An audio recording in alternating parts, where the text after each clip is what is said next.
Truman Capote, original name Truman Dreyfus Persons, was born in New Orleans on September 30, 1924. His parents, Archulus Persons and Lily Mee, were divorced when he was young, and he spent his childhood with elderly relatives in Alabama. After the school, Truman moved to New York, where he took the surname of Joe Capote, his stepfather. Truman began secretly writing at an early age and started to work for The New Yorker. There, he wrote articles and short stories. He also made important social contacts and later became a frequent guest on television talk shows, playing the role of the intellectual dandy and flaunting his homosexuality. His first published novel, Other Voices, Other Rooms, in 1948, was acclaimed as the work of a young writer of great promise. His main works are Breakfast at Tiffany's and Cold Blood. He was also an American novelist, short story writer, journalist, actor, and playwright, and he died at her Los Angeles home on August 25, 1984.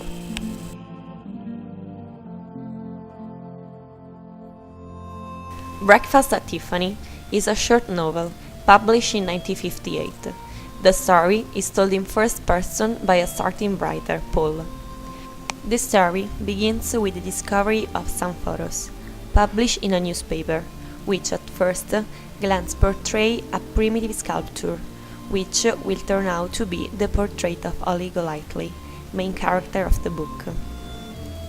A long flashback thus starts, telling of the friendship between the narrator and the fascinating young girl, who, for a period, was his neighbor in the Upper East Side. Holly Golightly, in transit, as it is written on her house tag, is a young woman looking for a place in the world, a place like Tiffany jewelry, where she could feel protected and safe, and would stop having her kind of crisis. Meanwhile, she lives a highly unregulated life, made up of worldliness and excesses. Among them, there are some wealthy rich men, with whom she is absolutely not in love. The only fixed company is that of an unnamed red cat. Her days, more nocturnal than diurnal, are spent between dinners and parties. Among the many frantic things that their life is made of, it is so important for her to go every Thursday behind Tip to Sing Sing, to visit the detained Sally Tomato, and then bring back to his lawyer strange weather forecasts.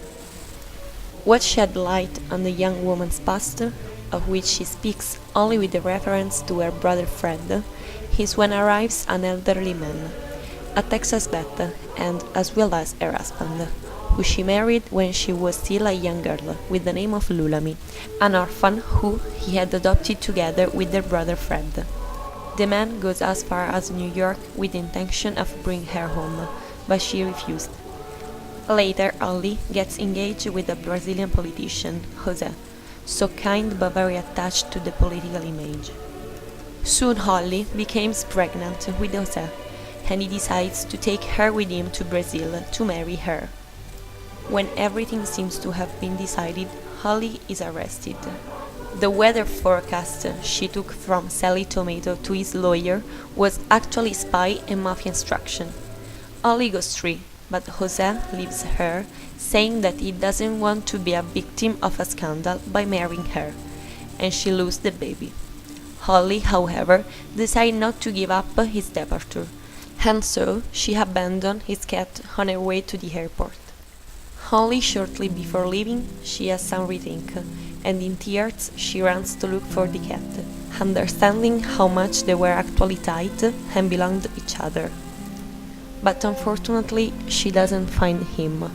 After snatching from his friend the promise to find the cat, leaves for Brazil.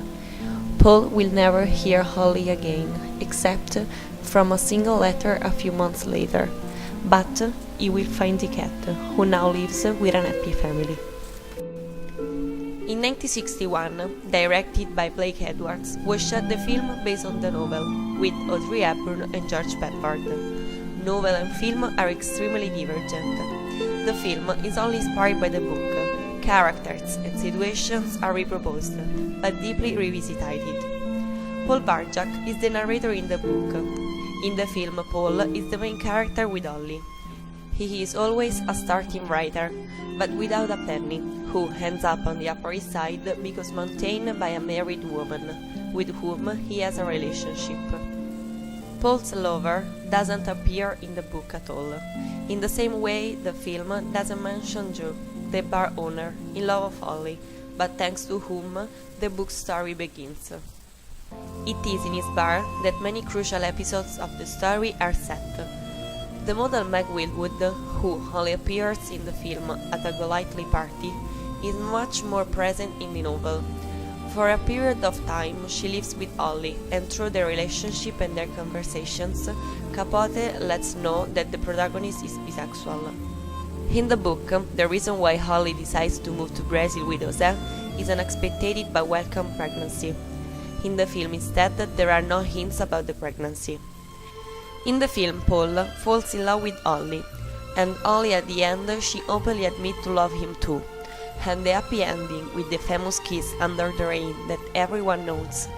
In the book there isn't. And in contrast with the book, in the film, after she leaves the cat on the way to the airport, she came back looking for him, helped by Paul, and at least they find him. The end of the story is more happy and adapted to the public. In the book, Holly's wild and complex nature is much more emphasized, and important elements such as Holly's bisexuality and Paul's homosexuality do not appear, and some uncomfortable characters are deleted. Set in America, during a period not so far from the Cold War, the novel aims to unite the spirit of the time with a philosophy of life capable of converting the severe models of puritanical morality into the poetics of joy and lightness. The name of the protagonist hides this intent. Holly comes from holiday, and golightly literally means go lightly, as the protagonist does, even when she gets into the mess. Capote, perhaps, conditioned also by personal experiences, opposed joy, trust, love for life, and lightness to pain, fear, and distress, faced with incomprehensible events which sometimes life imposes.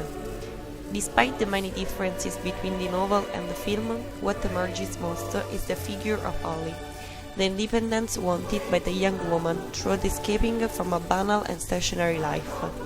A girl with a split personality, but also fickle, a woman who has always tried to assert her autonomy.